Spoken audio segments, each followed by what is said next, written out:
Hello दोस्तों, कैसे हो आप सभी। स्वागत है आपका अपने YouTube channel platform of geography में। आशा करता हूँ सभी अच्छे होंगे, मस्त होंगे और अपनी तैयारी बेहतरीन तरीके से कर रहे होंगे। जैसा कि आप जानते हैं, यह हमारी तीसरी क्लास है। इससे पहले हम 2 क्लास कर चुके हैं। जो दोनों क्लासेस थी हमारी ब्रह्मांड की उत्पत्ति संबंधित थी, ठीक है, जिसमें से पहली हमने जानी थी बिग बैंग थ्योरी के रूप में, दूसरी थी आपकी स्पति सिद्धांत के रूप में, यानी कि इन्फ्लुएंसरी थ्योरी। ठीक है, दोनों के बारे में हम चर्चा कर चुके हैं। दोनों ही सिद्धांतों के मध्य एक बात निकल कर आई थी हमारे सामने कि डार्क मैटर, या आप कह सकते हो काले अदृश्य पदार्थ, जो कि आपके अंतरिक्ष में विद्यमान है, ये क्या है। आइए इनके बारे में जानते हैं। आज की क्लास है डार्क मैटर के ऊपर, तो बात करते हैं अंतरिक्ष में जो काले पदार्थ हैं वो क्या और कैसे हैं और किसने इसकी पुष्टि की है। ठीक है, देखिए, एम्स्टर्डम एक जगह है जो नीदरलैंड में है।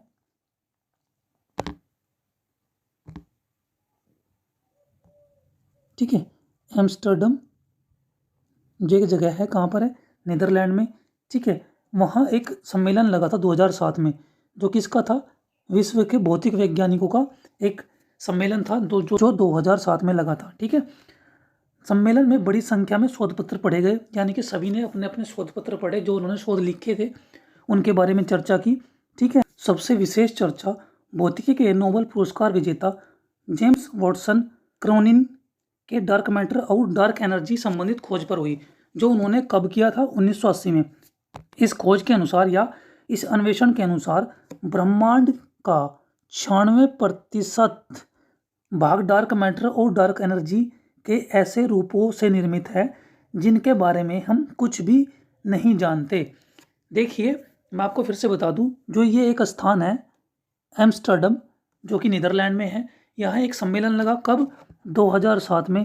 किसका सम्मेलन था, जो आप कह सकते हो फिजिक्स के आप कह सकते हो साइंटिस्ट थे, यानी कि भौतिकी शास्त्री थे, उनका सम्मेलन था ये।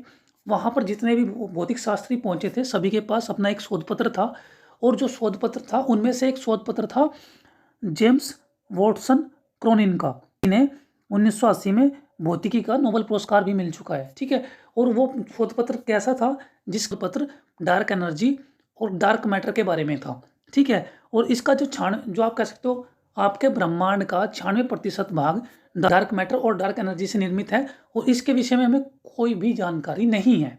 ठीक है, आगे देखिए क्या लिखा है।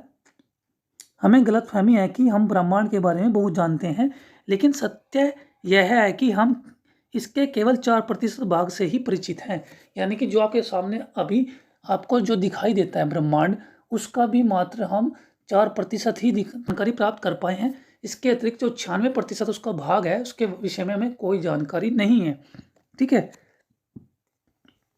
देखिए, नासा के उपग्रह डब्ल्यू मैप 2006 में अंतरिक्ष में परिक्रमा कर रही वेधशाला विलक्षण माइक्रोवेव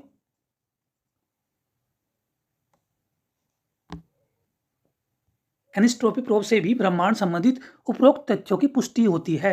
यानी कि जो एक आप कह सकते हो नासा का एक प्रोग्राम था 2006 का, ठीक है, जिसका नाम था डब्ल्यू मैप।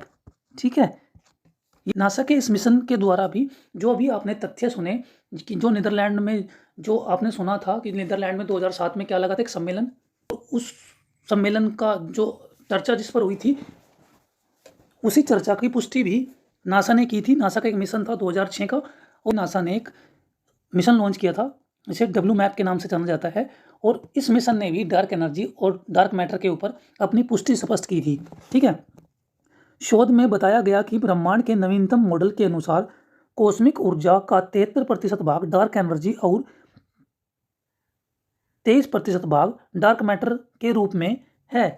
ठीक है, यानी कि आपके सामने कुछ तथ्य निकल के आए कि जिसमें कहा गया कि जो कॉस्मिक एनर्जी है उसमें से 73%, यानी कि 73% जो भाग है वो किसका है, डार्क एनर्जी का है, और 23 यानी कि 23% जो भाग है वो क्या है, डार्क मैटर का। ठीक है, यह पदार्थ ऐसे छुपे हुए और अनजाने रूप में हैं जो अंतरिक्ष के बोध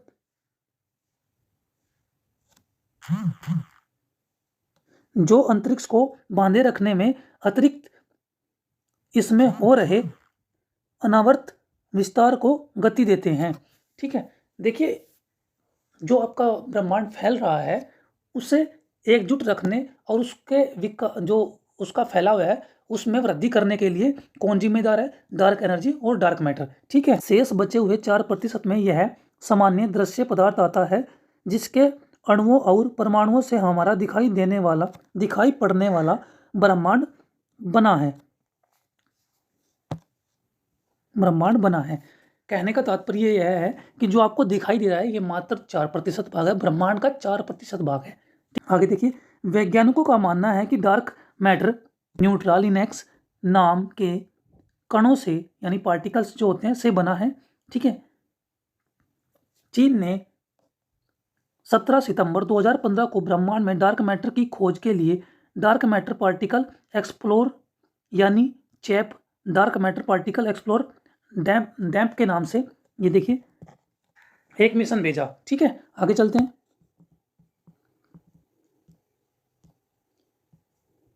अब बात करते हैं डार्क मैटर और डार्क एनर्जी की। ठीक है, देखिए डार्क मैटर की दो त्रियामी तस्वीर की बात करते हैं कि क्या डार्क मैटर की कोई तस्वीर निकाल पाया है या उसकी कैसी कुछ खोज हो पाई है, इस विषय में देखते हैं।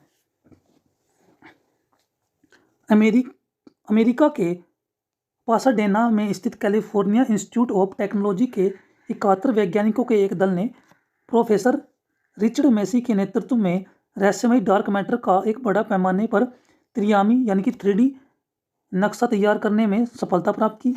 इसका प्रकाशन शोध पत्रिका नेचर में हुआ। ठीक है, नक्शा तैयार करने के लिए शोध दल ने ग्रेविटेशनल लेसिंग तकनीक की सहायता ली।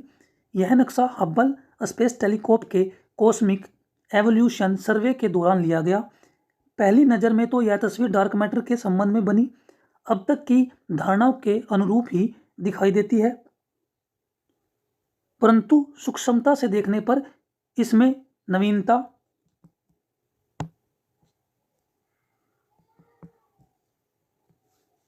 दिखाई पड़ती है। वैज्ञानिकों में डार्क मैटर के संबंध में नई जानकारी मिलने की उम्मीद इन असंगतियों से ही जागी है। इसके अध्ययन के बाद ही नई जानकारियां सामने आई। ठीक है, देखिए बात करते हैं नासा के मैप मिशन की, जिसने बिग बैंग थ्योरी और डार्क मैटर की पुष्टि की थी। ठीक है, मैप माइक्रोवेव्स एनिस्ट्रोपी प्रोब यानी कि मैप जो एक नासा का मिशन था उसकी बात करते हैं। नासा द्वारा 30 जून 2001 में प्रक्षेपित एक खोजी उपग्रह था जिसका उद्देश्य ब्रह्मांड की उत्पत्ति के महाधमाका सिद्धांत यानी बिग बैंग थ्योरी की पुष्टि करना था। मैप से प्राप्त चित्रों के आधार पर बिग बैंग थ्योरी की पुष्टि हुई।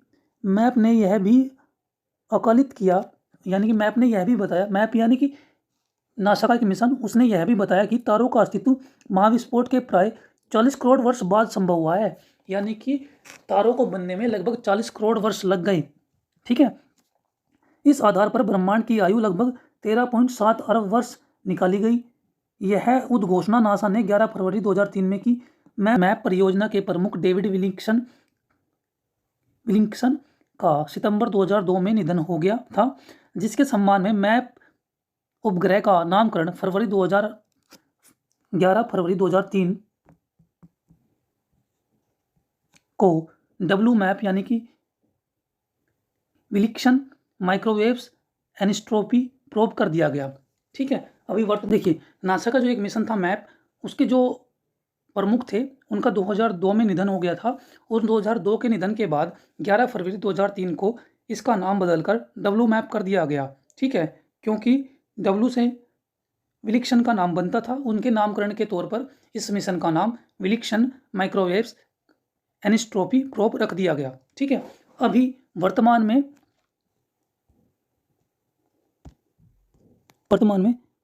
यूरोपियन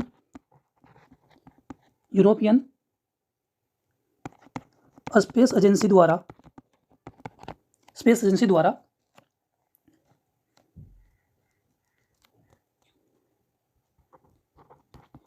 यूक्लिड स्पेस टेलीस्कोप का निर्माण किया गया जो स्पेस एक्स कंपनी है उसके फाल्कन 9 रॉकेट द्वारा इसे अंतरिक्ष में प्रक्षेपित किया गया।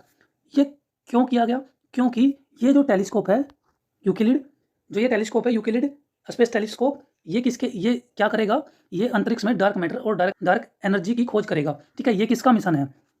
ये यूरोपियन स्पेस एजेंसी का मिशन है। जो कहाँ की एजेंसी है? जो कि इंग्लैंड की एजेंसी है। ठीक है, इस टेलीस्कोप को किसने अभी अंतरिक्ष में प्रक्षेपित किया? स्पेस एक्स कंपनी, जो किसकी है? एलन मस्क की है। और इसका कौन सा रॉकेट था? फाल्कन 9। इस रॉकेट द्वारा अभी वर्तमान में इसे प्रक्षेपित किया गया। क्या खोज करेगा ये? डार्क मैटर और डार्क एनर्जी के ऊपर खोज करेगा। ठीक है, ये कितने वर्षों के लिए गया है? ये 6 वर्षों के लिए अंतरिक्ष में प्रक्षेपित किया गया है, 6 वर्षों के लिए। ठीक है, और नासा डार्क मैटर और डार्क एनर्जी के लिए, वहीं बात करें नासा की, तो नासा 2027 में अपना मिशन भेजेगा जो क्या करेगा? डार्क मैटर और डार्क एनर्जी की खोज करेगा। ठीक है, जिसका नाम रखा गया है रोमन स्पेस टेलीस्कोप। ठीक है, नासा का जो टेलीस्कोप रहेगा वो रोमन स्पेस टेलीस्कोप रहेगा, जो क्या करेगा? डार्क मैटर और डार्क एनर्जी की चित्र जो बनाएगा, या आप कह सकते हो खोज करेगा। ठीक है, और ये कितनी किलोमीटर दूरी पर प्रक्षेपित होगा? लगभग 15 लाख किलोमीटर दूरी पर प्रक्षेपित किया जाएगा। ठीक है, ये थी आज की क्लास। यदि क्लास अच्छी लगी हो तो क्लास को लाइक करें, चैनल को सब्सक्राइब कर लें, बेल आइकन ऑन कर लें, ताकि आने वाली वीडियो की नोटिफिकेशन आपको मिलती रहे। और कमेंट करना ना भूलिएगा क्लास आपको कैसी लगी। मिलते हैं नेक्स्ट क्लास में, जो रहेगा आपका निहारिका और आकाशगंगा के ऊपर। तब तक के लिए धन्यवाद।